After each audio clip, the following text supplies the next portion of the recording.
Kikou, c'est Guitou. Bon, deuxième partie test de Warcry Seigneur des Anneaux. Je vous ai mis un petit cadre un peu plus bucolique, un peu plus fluff du Seigneur des Anneaux plutôt que l'ambiance Warcry. Le format est à peu près respecté à un pouillème de pouce pareil. Qu'est-ce que je voulais dire? Et je me teste plusieurs nouvelles choses. Première nouvelle chose, j'ai refait mes listes de bandes. J'ai changé les bandes. Donc, on aura une bande de 7 joueurs, enfin de 7 personnages pour l'armée du mal et 8 personnages pour l'armée du bien. Il n'y aura pas de magicien ce coup-ci, donc on va vraiment travailler avec les fameuses actions héroïques. Donc voilà. Et j'ai retravaillé le système de règles solo, un truc beaucoup plus simple. Un système de oui-non, je pose 3 questions et au bout de 3 questions, je sais ce que le personnage a à faire. Donc voilà, voilà ce que je peux en dire. Je suis en train de faire mon petit tabac. Hop.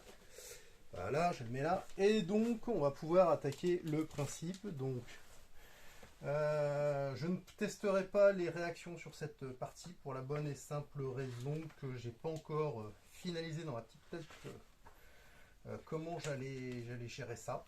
Donc, tant que c'est pas clair dans ma tête, bah, je ne vous le présenterai pas. Je vais déjà tester les nouvelles règles liées à comment ça s'appelle, liées à l'intelligence artificielle, voir si ça farte et si ça fonctionne, et puis de là on pourra faire autre chose.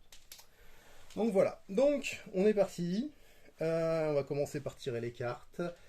Donc c'est parti. Donc ça c'est la carte de j'ai pas fait, comme d'habitude, j'ai pas fait mes groupes. Alors, donc, pour la meilleure, nous avons un Legolas, nous avons un Gimli, nous avons un Boromir. Je pense qu'en termes de chef de bande, c'est pas mal. Et Gimli sera mon leader parce que j'ai prévu de mettre 3 nains. Donc si je répartis, j'ai 3 nains et 2 elfes. Ça paraîtrait assez logique de faire quelque chose comme ça. Donc, Gimli avec 2 nains, Legolas avec 2 elfes et Boromir avec un nain. Voilà. Donc nous dirons. Alors c'est dague, bouclier et marteau. Marteau pour les nains, bouclier parce qu'ils en ont pour les elfes, et dague pour Boromir. Hein, dague, bouclier, marteau. Ok, ensuite dans l'armée du mal, alors nous avons, je crois qu'il s'appelle Lurtz, celui-ci là, le chef des Uruk-hai, qui pourrait devenir un chef, enfin un meneur de sous-groupe. Nous avons, lui je ne me rappelle plus du tout comment il s'appelle, Ugluk je crois. Et nous avons Grignatz. Ok, donc voilà 3 leaders. 3 leaders, qu'est-ce qu'on va leur mettre? Alors j'ai un orc. L'orc on va le mettre avec Ugluk. J'ai 2 gobelins. On va mettre avec Grignatz. Et on va mettre un troll des cavernes. Donc ça va vacher méchamment. Est-ce que ça paraît logique? J'ai mis beaucoup de points sur lui. Donc on va dire... attendez, je vais changer. Hop, comme ça. Voilà. Ça me paraît mieux. Donc, le troll, il a un marteau, donc ce sera le marteau. Lui, il a un bouclier, ce sera le bouclier. Et ça, ce sera la dague. Voilà. Et donc, de mémoire, on est toujours le défenseur rouge, si ma mémoire est juste.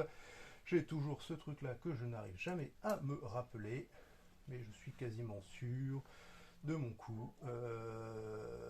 Paf, paf, paf, paf, paf, paf, paf. Oh, je ne le retrouve pas. Alors, donc, j'ai tiré déferlement. Je sais pas, voilà. Arrête de bouger. Donc, je la lis. Donc, nous sommes...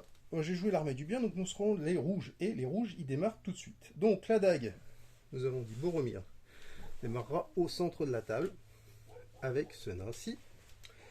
Le bouclier qui est Gimli va démarrer ici, avec eux. Et les boucliers démarrent dans le coin, ici. 2 elfes. Bon, par contre, c'est l'inconvénient, c'est que c'est pas super solide. Voilà. Ok.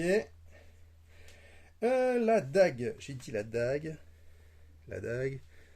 Là, j'ai dit que c'était lui, Crignac. Donc il commence au milieu de la partie, donc au milieu du truc. Ça me va moyennement. Le bouclier, il démarre ici. Voilà. Et le marteau démarrera ici, mais au round 2. Donc ça nous fera lui et lui qui démarre au round 2 ici. Et donc il est où mon maître? Il faut que je positionne. Ah, je l'avais dans les mains il y a 3 secondes 8. Il est caché, il est là. Donc, grosso merdo de mémoire, on a 30, on a 3 pouces, ouais, c'est ça, 30, donc ça fait 15. Qu'il est à peu près au milieu dans ce sens-là, et dans l'autre sens, c'est là où il faut pas tuer la caméra à une vache près. On est à 20, 23, 11,5, ok, donc il est quasiment au centre, le centre étant ici. Voilà, allez, hop, voilà, donc tout le monde est placé, ça c'est déjà pas mal.